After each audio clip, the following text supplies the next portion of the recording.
Nous allons voir maintenant un nouveau chapitre donc sur l'organisation comptable en comptabilité d'engagement pour les associations.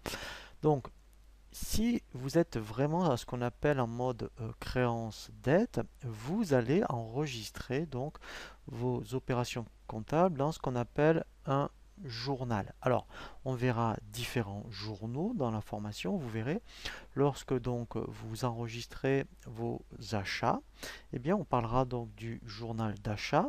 Pour les ventes, ça sera le journal de vente. Et pour la trésorerie, aussi bien donc quand vous réglerez vos fournisseurs que vos clients, lorsque vous recevrez donc les règlements, ça sera dans le journal de trésorerie.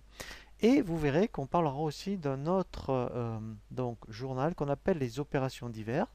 C'est pour ça qu'il s'appelle opérations diverses, puisqu'il va concerner les opérations qui ne sont ni des achats, ni des ventes, ni de la trésorerie. C'est pour ça qu'en fait il s'intitule opérations diverses. Et aussi, nous verrons un journal, donc quand vous réglez en espèces ou quand on vous règle en espèces par exemple, eh bien on parle d'un journal de caisse. Donc les opérations, lorsqu'on est sur EBP Compta Association, eh bien on les saisit dans des journaux.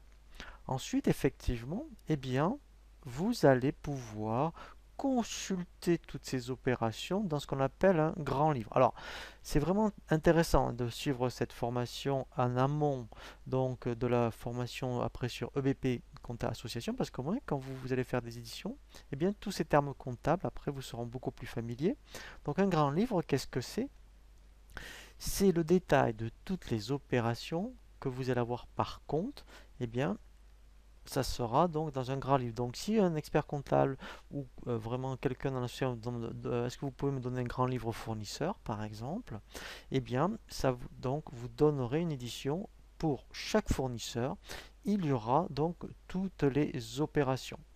Ensuite, effectivement, eh bien, on parlera, vous voyez ici, de balance. Alors, il y a deux notions, vous verrez, donc si vous entendez ce terme, avant et après inventaire. Alors, qu'est-ce que ça veut dire? Alors, ça n'a rien à voir avec les stocks, c'est-à-dire que c'est avant traitement de fin d'année. C'est pour ça qu'on parle donc avant inventaire. Donc en fait, une balance, déjà, c'est le solde de tous les comptes donc, que vous avez utilisés donc, pour saisir des opérations tout au long de l'année. Mais au lieu d'avoir le détail comme dans le grand livre, ici, balance, vous n'aurez que le solde.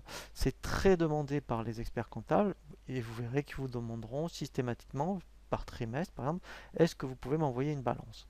Et enfin, on parle après inventaire, puisque en fin d'année, au 31 décembre, eh bien, alors, soit c'est quelqu'un, un comptable dans l'association ou l'expert comptable, qui va être amené à saisir des écritures de fin d'année. On parle des écritures de régulation. Et bien, après, vous aurez ce qu'on appelle une balance après inventaire.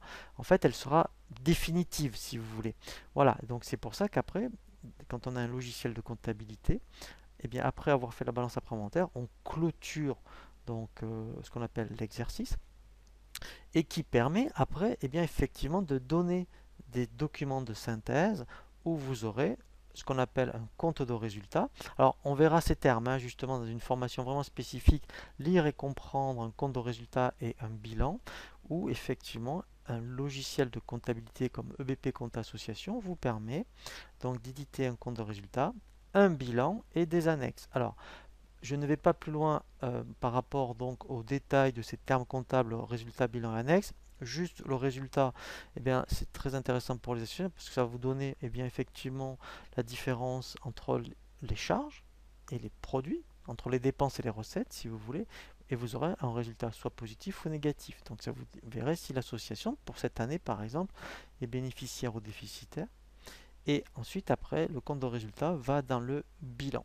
Et on parle d'annexe. Alors, notamment, effectivement, donc si un expert comptable vous remet, donc si c'est l'expert comptable qui fait la comptabilité, et donc il vous remettra en fin d'année ce qu'on appelle le document de synthèse qui comprend un compte de résultat, un bilan et les annexes. Donc, c'est sûrement, par exemple, le tableau des immobilisations, notamment les amortissements s'il y en a, et si on tient une comptabilité d'engagement, par exemple. Voilà, donc c'est vraiment très important de respecter cette organisation comptable où effectivement, eh bien, hein, lorsque vous saisissez vos factures, eh bien, vous allez ranger vos factures d'achat dans un classeur d'achat, les factures de vente dans un classeur de vente, et vous aurez un classeur donc de trésorerie et d'opérations diverses, hein, voilà. Donc, en termes d'organisation comptable, hein, c'est vraiment en plus, hein, comme ça que travaillent donc les cabinets et aussi donc les entreprises.